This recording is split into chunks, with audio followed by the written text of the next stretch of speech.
हम इस बीमारी के कारण बाहर ढूंढते रहे, दोस्तों में, दुनिया में, स्ट्रेस में, बिजनेस में, मगर ये प्रोग्राम सिखाता है कि वो जो कारण है वो हमारे अंदर है। बहुत आपने ब्यूटीफुल चीज़ कही। असली में हमारे प्रोग्राम का निचोड़ ही है कि ये जो बीमारी है, ये जो सारे हमारे बिहेवियर्स हैं, हमारी सोचें हैं, सब कुछ अंदर ही है। ये दिमाग ही हमारी ज़िंदगी को चला रहा है। और ये जो अंदर आपने शायद सुना होगा कि एक आईक्यू होता है। हम बोलते हैं ना बच्चे का आईक्यू बहुत ज़्यादा है। आईक्यू मीन्स इंटेलिजेंस कोशेंट, कि पर्सन का दिमाग कितना तेज़ है। हमेशा बचपन से हम यही कहते हैं, इसको डॉक्टर बनाएंगे, इसको टीचर बनाएंगे, ये बहुत इंटेलिजेंट है। और शुरू से ही माँ बाप की बच्चे पे फोकस होती है, अच्छा होमवर्क कर लिया, अच्छा टेस्ट में कितने मार्क्स आए, क्या बनना है ना। हर कोई लगा हुआ है, इसको ये सिखाओ, इसको वो कहो, इसका इंटेलिजेंस बढ़े, लेवल बढ़े। फिर दूसरा आ जाता है एसक्यू। एसक्यू होता है सोशल कोशेंट। जैसे हम बचपन से ही, वो देखो चाचा जी आए, इनके पाँव छुओ, इनको पोएम सुनाओ, इनको ये करो, ऐसे बैठते हैं, ऐसे खाते हैं, ऐसे बड़ों के साथ करते हैं, है ना। सोशल कोशेंट पे भी बहुत ज़्यादा जोर है कि दुनियादारी निभानी है, ये सब करना है। एक और कोशेंट होता है emotional quotient, EQ. Emotional quotient होता है कि जैसे हर माँ बाप बच्चे से पूछते हैं, तुमने होमवर्क कर लिया, तुमने खाना खाया, फिज़िकल नीड्स की बारे बात करते हैं। मगर आप सब एक बात से सहमत होंगे कि हमें कभी भी नहीं पूछा जाता, आज तुम कैसा महसूस कर रहे हो, आज तुम कैसा महसूस कर रहे हो, तुम्हारा दिन कैसा रहा, तुम्हें कैसी फीलिंग्स आ रही है, तुम्हें कैसी इमोशंस आ रहे हैं। अगर एक बच्चा दूसरे बच्चे से कोई खिलौना छीन रहा है तो उसको बोल रहे हैं ऐसे नहीं करते, शेयर करते हैं, मगर वो बच्चा खींच क्यों रहा है, उसे ऐसे फीलिंग क्यों आ रही है, उसे जेलसी क्यों आ रही है। तो हम इमोशनल कोशेंट की कभी भी बात नहीं करते। अगर गुस्सा आ रहा है तो क्यों आ रहा है, नहीं गुस्सा नहीं करते, बस गंदी बात है भाई। अगर गुस्सा भगवान ने बनाया है, आंसू बनाए हैं, जेलसी बनाई है, ये फीलिंग्स हैं, इमोशंस है, तो इनका कोई काम है ना। तो आपको ये सुन के हैरानी होगी कि हम वो फैमिलीज़ यहाँ पहुँचती हैं जिनका ईक्यू कम है, इमोशनल कोशेंट कम है। ना हमें फीलिंग्स को समझना आता, ना हमें समझाना आता। हम पूरा अंदर से बॉटल्ड अप है, प्रेशर कुकर की तरह। सीटी रिलीज़ कभी नहीं हुई और वो प्रेशर कुकर फट गए। हम कभी भी अपने इमोशंस को एक्सप्रेस नहीं करते, क्योंकि जब डॉक्टर ब्रेन को स्टेबल थोड़ा करके माइंड की तरफ आता है, जब मत की ट्रेनिंग शुरू होती है, अब माइंड में ही सब कुछ होता है ना, माइंड में ही सोचें हैं, माइंड में ही यादें हैं, माइंड में ही हमारा बचपन है, हमारे बिलीफ सिस्टम है, हमारे वैल्यू सिस्टम है, और इसके अंदर ही गड़बड़ हुई है। तो यानी कि इसके अंदर कुछ ऐसा है ना जो हमारा दिमाग ठीक तरीके से काम नहीं कर रहा। तो जब माइंड की ट्रेनिंग में पेशेंट को शिफ्ट किया जाता है, राइट गुरबीर? हाँ जी, गोलगप्पे टेस्टी थे। तो जब राइट गौरव, आप भी हर्मिटेज से आए हो, आप भी हर्मिटेज से आए हो। तो जब हम पेशेंट की माइंड को खोलते हैं, उसकी बातें सुनते हैं, वो कैसे ज़िंदगी को जीता है वो सुनते हैं, उसका बचपन कैसा था थेरेपिस्ट वो टटोलता है, उसके अंदर ऐसी कौन सी चीज़ें वो नशे की परत के नीचे दब गई हैं,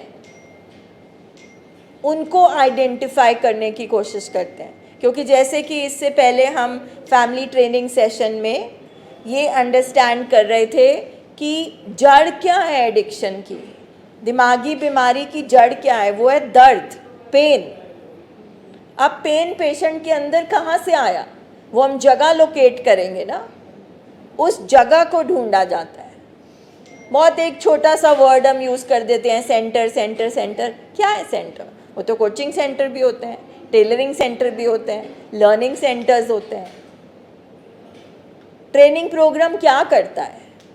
एक थेरेपिस्ट क्या करता है?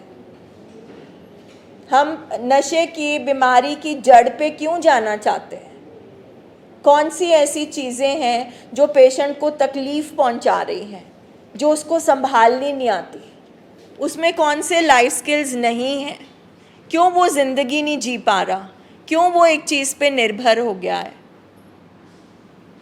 जैसे साइंस कहती है, जेनेटिक फैक्टर्स ऐसे कौन से हैं? क्या फैमिली हिस्ट्री पॉजिटिव है? क्या फैमिली में ऑलरेडी ये चीज़ चल रही है? क्या माहौल ऐसा, कैसा माहौल है? पेशेंट जिस घर में पैदा हुआ उस घर का माहौल कैसा था? कौन सी ऐसी चीज़ है जो उसको इस तरफ ले गई, डिपेंडेंस हो गई उसको? क्योंकि डिपेंडेंस का मतलब होता है निर्भर हो जाना। निर्भर कौन होगा? कौन होगा निर्भर? जो आत्मनिर्भर नहीं होगा, जिसको कोई ना कोई चीज़ की कमी होएगी, जिसको किसी चीज़ का सहारा लेना पड़ेगा। तो हम उस सहारे पे वर्क नहीं करेंगे ना। हम किस चीज़ पे वर्क करेंगे कि इसको उस सहारे की ज़रूरत क्यों पड़ रही है? कौन सी चीज़ इसके पास नहीं है? कैसे नशा हमारे पेशेंट की पावर बन जाता है, उसके गाड़ी का डीजल पेट्रोल बन जाता है। उसके बिना वो क्यों नहीं कर सकता? हमारे स्टेज ऐसी ऐसी बातें क्यों बोलते हैं कि मुझे नशे के बिना टॉयलेट नहीं जा पाऊँगा, मैं नशे के बिना सो नहीं पाऊँगा, मैं नशे के बिना काम नहीं कर पाऊँगा, मैं नशे के बिना रिलेशंस नहीं बना पाऊँगा, मैं नशे के बिना दुनिया को नहीं फेस कर पाऊँगा। ऐसा पेशेंट अपाहिज क्यों बन जाता है? इस चीज़ को हमने अंडरस्टैंड करने की कोशिश करनी है। तो आपने बिल्कुल सही बात कही कि अंदर नहीं झांका। जो बीमारी है, हम हमेशा फैमिली कहती हैं क्या गारंटी है वापस जाएंगे, नशा भी होगा, वही दोस्त होंगे, वही चीज़ें होंगी, सब कुछ वही होगा। तो बदला क्या होगा? बदले हम होंगे, हम बदले होंगे। हमने अपने ऊपर काम किया होगा। तो जब हमारा अंदर से कंप्लीट होगा, जब हमारा सेल्फ एस्टीम जो है, जो हमें हीन भावना है, जब वो पूरी हो जाएगी, हमारे अंदर कॉन्फिडेंस आ जाएगा, हम ज़िंदगी जीने के तरीके सीखेंगे। जो हमारे अंदर कैरेक्टर फ्लॉज हैं, जो चीज़ें हमें कमी महसूस कराती हैं, जिसकी वजह से हम नशा वर्तों करते हैं, उन चीज़ों पे काम किया जाएगा। तो बाहर दुनिया में कुछ नहीं बदलना, नशा बढ़ता ही जाएगा, सब्सटेंस बेचे जाएंगे, और भी तरह के नशे आ सकते हैं। ज़िंदगी में टेंशन भी नहीं ख़त्म होनी, ज़िंदगी में स्ट्रेस भी नहीं ख़त्म होना। आपने कभी ज़िंदगी भर नशे को भूलना भी नहीं है, क्रेविंग भी आनी है, थॉट आना ही आना है, लड़ाइयाँ होनी ही होनी है। सो प्रोग्राम क्या करता है? What is programme? प्रोग्राम आपको एम्पावर करता है, हमें सशक्त करता है। ये जो ट्रेनिंग प्रोग्राम है, ये जो साइंटिफिक लाइंस पे एक ट्रीटमेंट प्रोग्राम बना है, जिसमें फैमिली भी बैठती है, जिसमें पेशेंट भी बैठता है, हमें वो पावर दे रहा है कि पावर हमारे अंदर है। हमने अपने थॉट्स पे कैसे काम करना है, हमने अपने बिहेवियर्स पे कैसे काम करना है, हमें कम्युनिकेशन कैसे करना है, हमें कौन से लाइफ स्किल सीखने हैं कि हमारी ज़िंदगी इन चीज़ों से दूर रहे और सुकून के साथ हम जिए। This is what program is all about. शुरू में बैठ के हैरानी ज़रूर होती है कि हम तो कुछ और सोच के आए थे, हमारा तो सारा ध्यान यहाँ बैठकर भी नशे पर है। और साइंस बोलती है नशा प्रॉब्लम नहीं है, अगर ठीक करना है तो नशे की जड़ को ठीक करो कि वो आया क्यों, डिपेंडेंस हुई क्यों।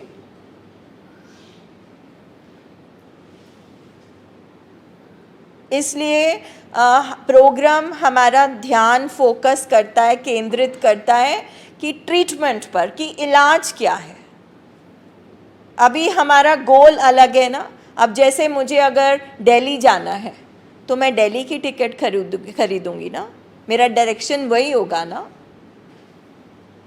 तो प्रोग्राम हमें पहले 2-3 दिन में ही रियलाइज करा देता है, अच्छा हम तो कुछ और सोचते थे, डेस्टिनेशन तो कुछ और है, फोकस तो कुछ और है, मगर हमारे सामने एक ही चीज़ आ गई, नशा। बहुत सारी दुनिया नशा करती है, हमारा ही पेशेंट क्यों बीमार हुआ। तो प्रॉब्लम नशे में तो नहीं हुई, प्रॉब्लम तो हमें हुई। किसी शादी ब्याह में बहुत लोगों ने खाना खाया, कुछ का पेट खराब हो गया। ऐसा नहीं है, जो नशे हैं वो ऐसे केमिकल्स हैं, वो मैं आप जिसके अंदर भी नशा जाएगा कुछ ना कुछ उसका इफ़ेक्ट ज़रूर होगा। मगर हमारे पेशेंट की बॉडी में जब भी ये नशा जाएगा वो बीमार ही होगा, वो पचा ही नहीं पाएगा। तुम्हारे पास एक ही ट्रीटमेंट है, जैसे मैंने बोर्ड पे भी लिखा है कि एडिक्शन एक डिजीज़ है, बीमारी है। सब पूछते हैं अच्छा फिर इलाज क्या है, इलाज क्या है। सो ट्रीटमेंट है, ये जो साइट पे लिखा है, फैमिली ट्रेनिंग, कि आप जब इस अस्पताल में आते हो और पेशेंट को लेकर आते हो तो आप हमसे मत एक्सपेक्ट करो कि हम पेशेंट को यहाँ ट्रेनिंग देंगे, क्योंकि पेशेंट ने जहाँ से ट्रेन होना है माइंड से, वो माइंड काम नहीं कर रहा है। इसलिए हम फैमिली के ज़रिए पेशेंट को ठीक करेंगे। इसलिए फैमिली का यहाँ बैठना इलाज का हिस्सा है। जो अभी तक भी अब बहुत सारी फैमिलीज़ नहीं आई हैं मगर यहाँ पर नहीं बैठे हैं, यहाँ कोई कारण है ना। हॉस्पिटल में जो जो कुछ हो रहा है उसका कोई साइंटिफिक कारण है। ऐसे नहीं बैठ के हम रोज़ सेम बातें बोलते जा रहे हैं। तो फैमिली ट्रेनिंग फर्स्ट प्रायोरिटी है। अगर फैमिली नहीं बैठेगी, फैमिली नहीं होगी तो डॉक्टर भी नहीं कुछ कर सकता। सो ये प्रिस्क्रिप्शन में सबसे पहले फैमिली ट्रेनिंग है कि पहले फैमिली समझे, फैमिली अंडरस्टैंड करे।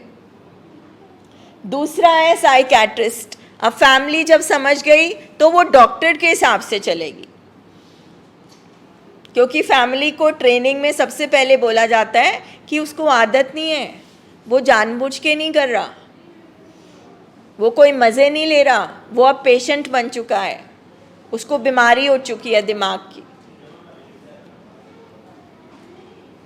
सो वी हैव, और दिमाग का जो डॉक्टर है वही उसको ठीक कर सकता है, तो डॉक्टर दवाइयाँ देना शुरू करेगा। सो साइकेट्रिस्ट हमारे ब्रेन को ठीक करता है।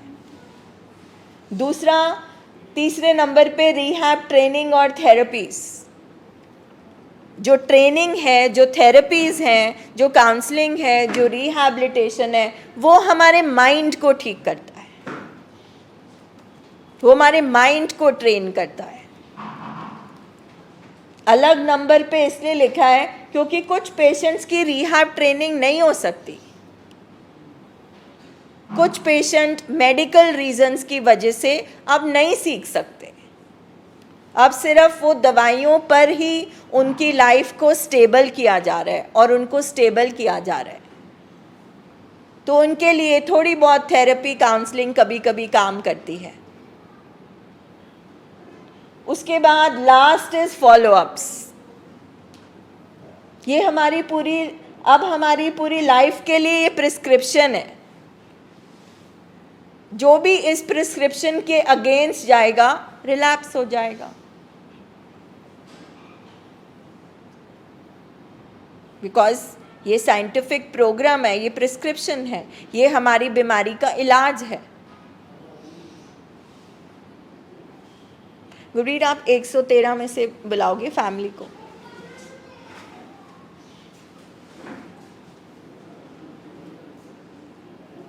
और follow-ups.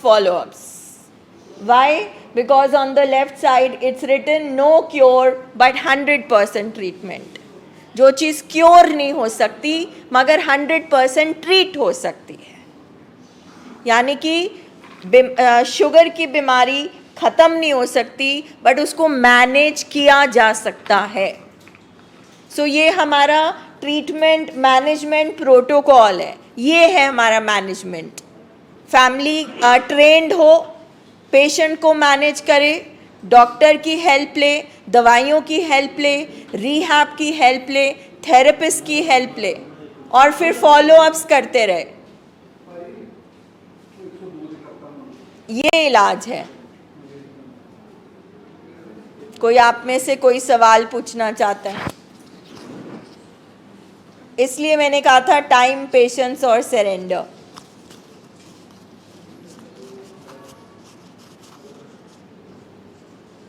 कि ये इलाज की रिक्वायरमेंट है.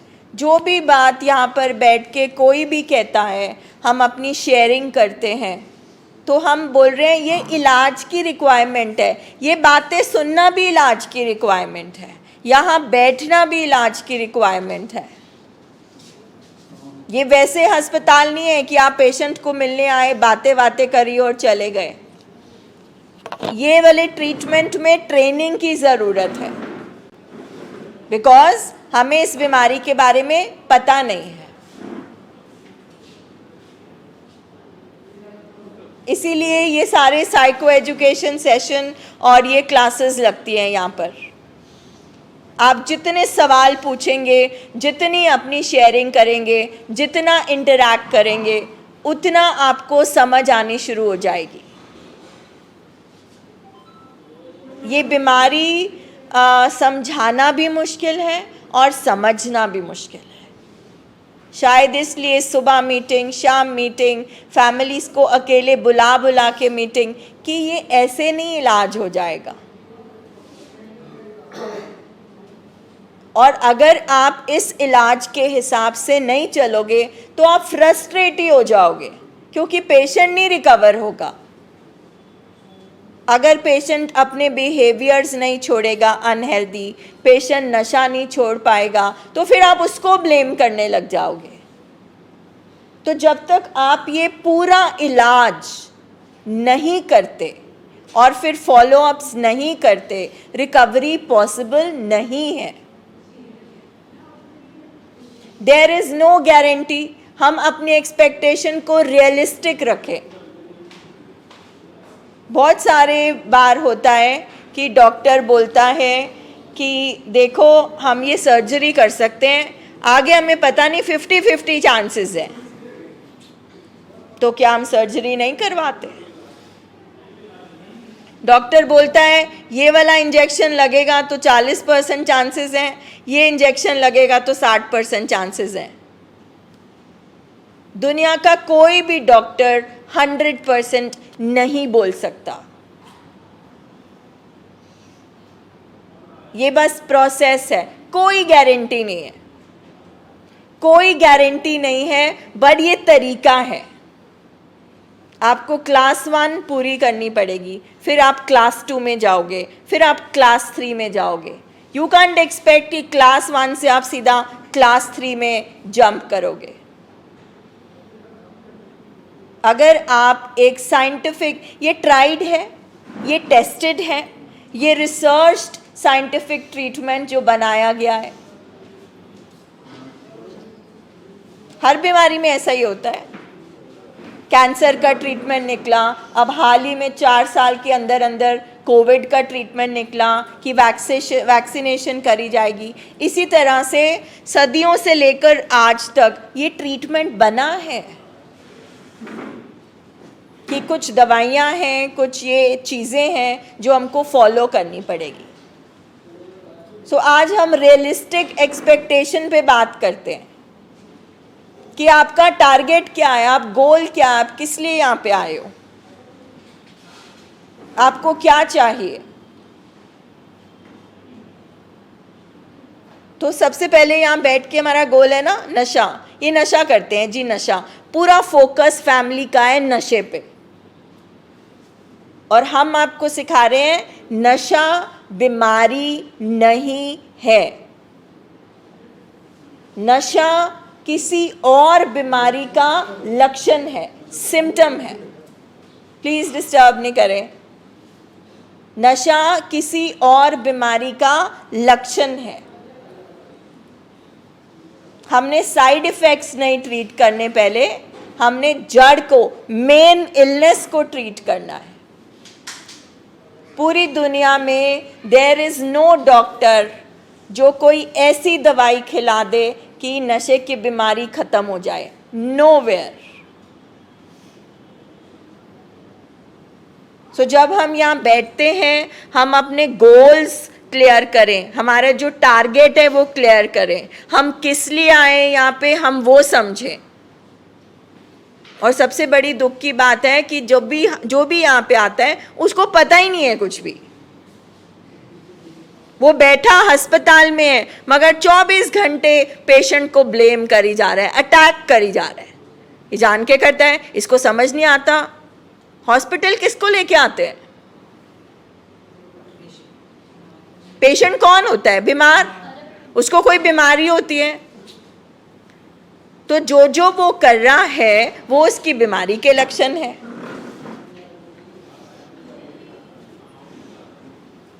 तो ये प्रोसेस में हम सबको आना पड़ेगा। हम सब इस स्टेज से निकलते हैं। अगर आज मैं, जसबीर सर, गुनबीर, गौरव और उनके वाइफ, इधर जो हमारे फेलो मेंबर्स बैठे हैं, वो भी बिल्कुल ब्लैंक आए थे। हमें लगता था कि मुझे लगता था कि मेरे हस्बैंड अलग है, मैं बड़ी इंटेलिजेंट बीवी हूँ, मैं अपने हस्बैंड को ठीक कर लूँगी। कैसे? अगर बीमारी आपकी और मेरी सांझी है तो ट्रीटमेंट तो सेम ही होना है। एडिक्शन आदत नहीं है, ये बीमारी है, किसी को नहीं पता होता।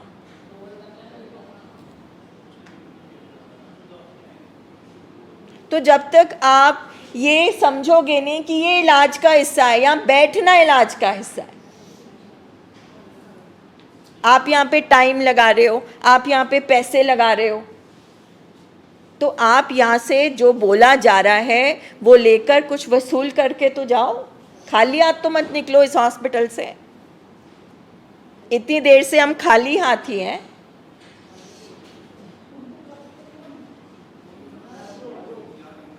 ये वाली चीज़ को दिमाग में रोज़ बिठाना पड़ेगा।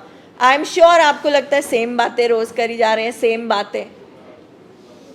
हम फैमिलीज इतनी बीमार हैं कि अगर हम सेम मीटिंग भी 50 बार भी सुनेंगे, फिर भी लास्ट में बोलेंगे वो नहीं मानता जी, उसको नहीं समझ आता जी, वो नहीं सुनता जी। तो भाई हम तो पहले दिन से बोल रहे हैं नहीं सुनेगा, हम तो पहले से दिन से बोल रहे हैं। आपने बोला उसकी मर्जी नहीं है, किसी पेशेंट की मर्जी नहीं है, वो नहीं मानेगा। हम तो बोल रहे हैं उसकी मर्जी बीमार है, उसकी मर्जी बीमारी है, तभी तो हम यहां तक पहुंचे।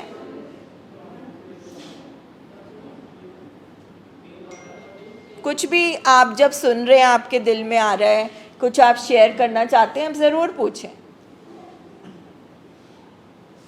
3 दवाइयाँ आप पूछते हैं ना, इलाज क्या करें क्या करें, तो 3 दवाइयाँ खाओ रोज़। एक दवाई का नाम है टाइम, दूसरी गोली का नाम है पेशेंस, तीसरी गोली का नाम है सरेंडर। खा सकते हो अपने पेशेंट के लिए, दे सकते हो टाइम। बहुत सारी फैमिलीज़ को है जी समर वेकेशन है, घूमने जाना है, घूमने के चक्कर में एक फैमिली छुट्टी भी ले गई। घर में सुकून नहीं है, शांति नहीं है, मगर वो घूमने चली गई। ये 3 गोलियां अंकल जी सबसे पहले खानी पड़ेंगी। कैप्सूल के रूप में खाओ, इंजेक्शन के रूप में खाओ, जैसे मर्जी खाओ। एक गोली टाइम, दूसरी गोली पेशेंस, तीसरी गोली सरेंडर। इस बीमारी के ट्रीटमेंट ने टाइम लेना है। आप जल्दी मचाओ, आप रोकर टाइम दो, आप हंसकर टाइम दो, आपकी मर्जी। सब्र रखना पड़ेगा, कोई जादू नहीं हो जाना, सडनली आपको वो पुराना वाला अपना लव्ड वन नहीं मिल जाना। पेशेंस रखनी पड़ेगी। तीसरा, सरेंडर करना पड़ेगा, क्योंकि पेशेंट की मत भी बीमार है, फैमिली की मत भी उतनी ही बीमार है। तो हमें किसको सरेंडर करना है? डॉक्टर को। 4 चीज़ों की वजह से मैंने रियलाइज़ करा, मैं एक दिन वैसे ही सोच रही थी कि हमारे इलाज नहीं होते। एक टाइम, दूसरा पैसा, तीसरा जो डाउट आ जाते हैं, शक आ जाते हैं, चौथा हमारी अर्ज, हमारे सेल्फिश रीजंस। मान लीजिए आपके पास 3 महीने नहीं है, आपने पूरा इलाज नहीं कराया, फिर बताइए, फिर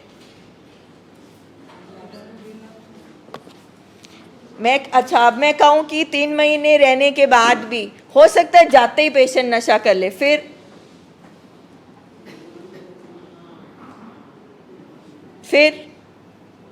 आप ये नहीं बोलोगे क्या गारंटी है जी हम इतने पैसे लगाएं, चलो क्या गारंटी है आप ये नहीं करो तो फिर क्या करोगे? फिर मतलब ये डिस्कस करते हैं ना, हमसे रोज पूछा जाता है क्या गारंटी है, क्यों लगाए इतने पैसे, अच्छा पैसे किसके लिए बचाओगे, चलो बचा लो, फिर चलो बचा लो पैसे। फिर जो पेशेंट ऐसे अधमरा सा पड़ा हुआ था, आज मतलब उसने दुनिया का कोई ड्रग नहीं छोड़ा था, वो बैठे बैठे पेशाब कर देता था, आज वो यूएस में अपनी बीवी और बच्चे के साथ हॉलीडे मना रहा है, फेसबुक पे फोटो है। सो 100% ट्रीटमेंट है सर। मगर बाकी बीमारियों की तरह और डॉक्टर कलेर के पास जो एक साइंस की एक जो चीज़ आ गई है ना, वो पूरी कर पा रहे हैं, हमारी फील्ड में नहीं आई है। तो हमारी फील्ड ने तरीका निकाला है, हम तो इसी के लिए भी शुक्रगुजार हैं। मैं तो इसी के लिए शुक्र करती हूँ कि शुक्र है भगवान ने साइंस के थ्रू दवाइयाँ बनाई, नहीं तो हमारे पेशेंट पागल खाने में होते, सड़कों पे होते। मैं भी 2 पेशेंट के केयर गिवर हूँ, मेरे बच्चे का ट्रीटमेंट हुआ, मेरे हस्बैंड। मैं जितना मर्जी आप सबको बोल लूँ, 1-2 बार कभी कभी दिन में ही आ जाता है, भगवान मेरा बच्चा नॉर्मल क्यों नहीं है। अब मैं या रो सकती हूँ या मैं जितना करके उसको ठीक कर सकती हूँ, चाहे वो 20% ठीक हो। अब ये मेरा पर्सपेक्टिव है कि मैं गारंटी मांगती रहूं, मैं भागती रहूं, मैं भगवान को क्वेश्चन करूं, मैं अपने कर्म को कोसूं, सब करते हैं हम। अब आगे क्या चाहिए ये बताओ। हम ये बता रहे हैं कि देखो आज की डेट में साइंस सिर्फ यहाँ तक पहुँच पाई है। जब कुछ भी नहीं था दवाइयाँ बनी, दवाइयों के साथ फिर आईपीडी बना, आईपीडी ट्रीटमेंट के साथ फिर रीहैब बने, रीहैब के बाद दवाइयाँ और प्रोग्रेस करी। 3-3 साल के रीहैब होते थे, 2-2 साल के रीहैब होते थे, 1 साल का रीहैब हुआ, 6 मंथ्स का रीहैब हुआ। आज की डेट में medicine plus 100 days of program, 100 days of regular treatment में बात साइंस बोल रही है कि पेशेंट की मत खुलने लगती है, वो इम्प्रूवमेंट की तरफ जाता है। मगर उसके बाद फॉलोअप चाहिए, उसके बाद दवाइयाँ चाहिए, फैमिली का सपोर्ट चाहिए। अगर आप ये सब करोगे, I don't know, may be another 10 years में 3 महीने से 2 महीने हो जाए, हो सकता है और इंजेक्शंस आ जाए और दवाई आ जाए। सो यस 100% गारंटी, पर रियलिस्टिक होना भी ज़रूरी है, क्योंकि ये ऐसी बीमारी है ही नहीं। डॉक्टर भाटिया बोले कोई बात नहीं, हाँ ठीक हो जाएगा, मगर ये सब करना पड़ेगा, क्योंकि हमारा प्यार, हमारी गर्ज, हम अपने फैमिली मेम्बर से इतना प्यार करते हैं, इतना हम दुखी होते हैं, अंदर ना यहाँ चल रहा होता है कोई शॉर्टकट, जल्दी से हम सब थके हुए हैं। हम फैमिलीज़ को ये रियलिटी चेक लेना पड़ता है। सर मैंने भी ये रियलिटी चेक लिया, सपने में नहीं जी सकते। हाँ 100% इलाज है, लग जाओ फिर ये करो। फिर आप अपने प्रिस्क्रिप्शन नहीं बनाओ, नहीं जी 7 दिन नहीं 4 दिन काफ़ी हैं, नहीं जी रिहैब नहीं भेजेंगे। फिर आप अपने प्रिस्क्रिप्शंस मत बनाओ। कुछ सोच समझ के ये प्रोग्राम बने हैं, कुछ सोच समझ के हम लोग निकल के इसी तरह से यहाँ पहुँचे हैं। हम भी तो इसी रास्ते से पहुँचे हैं और इसी रास्ते में हमें रहना भी है। सो यस, मुश्किल है ट्रीटमेंट, मगर अगर आप एक्सेप्ट कर लें और डॉक्टर के हिसाब से चलें तो रिज़ल्ट मिलेगा। मगर बीच में फिर आप कॉम्प्रोमाइज़ नहीं करें, नहीं जी टाइम नहीं है, टाइम निकालना पड़ेगा, बिकॉज ये इलाज की रिक्वायरमेंट है। नहीं जी मीटिंग नहीं अटेंड कर सकते, दिन में हम कितने लोगों को बोलते हैं शाम को ज़रूर मीटिंग में बैठना। इतनी सारी चीज़ें, इतनी कॉम्प्लेक्स बीमारी को जिसको WHO इनविजिबल इलनेस कहती है, जो हम देख नहीं सकते, हम भी कैसे समझाएं? एक दिन में इतनी इन्फॉर्मेशन कैसे दें आपको? आपका दिमाग ले ही नहीं पाएगा, प्रोसेस ही नहीं कर पाएगा। पहले दिन इतनी इन्फॉर्मेशन कोई फैमिली इतनी स्ट्रांग नहीं है कि वो ले सके।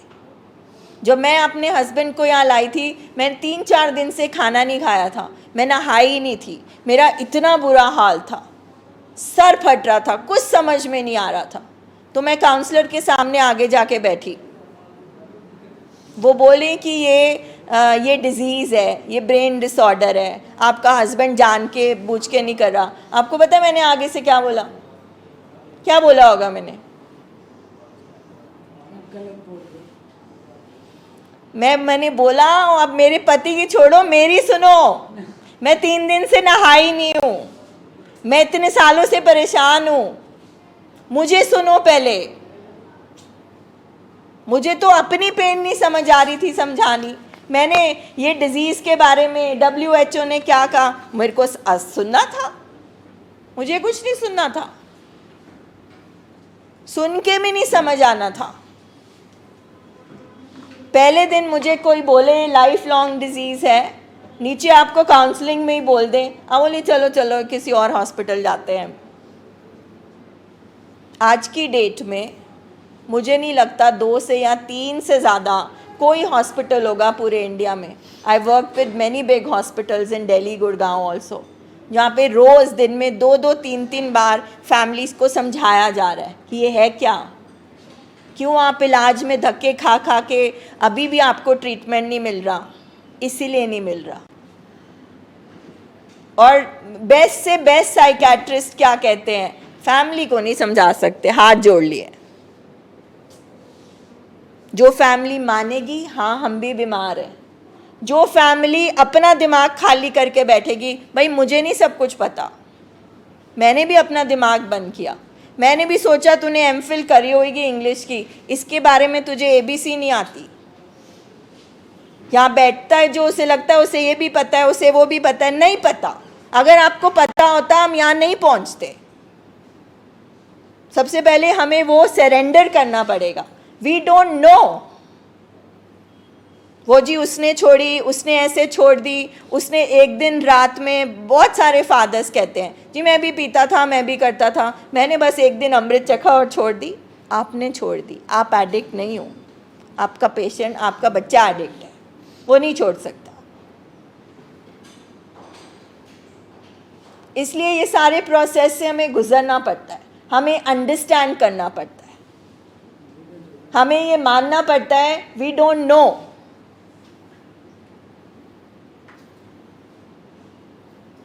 और बाकी ऑफ कोर्स हम सुनना चाहते हैं, हम सुनना चाहते हैं हमारा पेशेंट ठीक हो जाएगा। तो जब नीचे आप डॉक्टर भाटिया को मिलते हो, वो कहते भी हैं, वो झूठ नहीं होता। मगर हमें भी समझना चाहिए हम इंसान हैं। अगर यहीं पे आपको सीधा ऊपर रख दिया तो आपको तो कुछ और नज़र ही नहीं आएगा। हमें मानना पड़ेगा। मूवीज़ में बहुत डायलॉग होते हैं, डॉक्टर भगवान है, डॉक्टर भगवान नहीं है। Let us make it very clear, doctor भगवान नहीं है, डॉक्टर इंसान है। जो साइंस ने उसके हाथ में पावर दिया, right ma'am, you are a doctor, right? Right doctor Navjot? ये हमारे डायलॉग्स हैं, माँ भगवान है, माँ बाप भगवान होते हैं। हाँ, रिस्पेक्ट अलग चीज़ है, हम सब इंसान हैं। तो अगर आप डॉक्टर भाटिया को भगवान समझ के आओगे ना, मेरी और इनकी बातें समझ के हमें भगवान समझोगे ना, हम नहीं कर पाएंगे। हम सिर्फ वही कर सकते हैं जो एक तरीका साइंस ने बनाया है। इसलिए हमें रियलिस्टिक होना पड़ता है, हमें प्रैक्टिकल होना पड़ता है कि भाई ये सब करेंगे तो ये मिलेगा। ये 7 दिन का डिटॉक्स क्यों है, ये क्यों करना पड़ेगा, इसके बाद क्या इम्प्रूवमेंट होगी, उसके बाद रिहैब क्यों जाना पड़ेगा, फिर क्या इम्प्रूवमेंट होगी, फैमिली की ट्रेनिंग क्यों ज़रूरी है, उससे क्या मिलेगा, फिर फॉलोअप क्यों ज़रूरी है, ये प्रिस्क्रिप्शन है। और हम जिस भी अस्पताल में जाते हैं, हम हर डॉक्टर का प्रिस्क्रिप्शन फॉलो करते हैं। अब हमारी क्या गलती है, किसी की भी क्या गलती है कि हमारे घर में बीमारी ही आई है, उसकी वो बीमारी ही ऐसी है कि हम सोच के आए हैं एक चीज़, बस ये नशा गया, ये इशू है, इसको निकाल देंगे तुम्हारा पेशेंट ठीक हो जाएगा। नहीं होएगा, क्योंकि नशा निकालने की कोई चीज़ ही नहीं बनी, कोई मशीन ही नहीं बनी, कोई इंजेक्शन ही नहीं बना, कुछ भी नहीं बना, बस ये प्रोसेस है। और जैसा कि उस पेशेंट ने कहा, वो चले गए हैं उठ के यहाँ से, कि ये प्रोग्राम क्या सिखाता है, अंदर झांकना, कि बीमारी अंदर है और हम बाहर ढूंढते रह गए। बाहर ढूंढने में हमने इतना टाइम लगा दिया कि अब हम थक भी गए।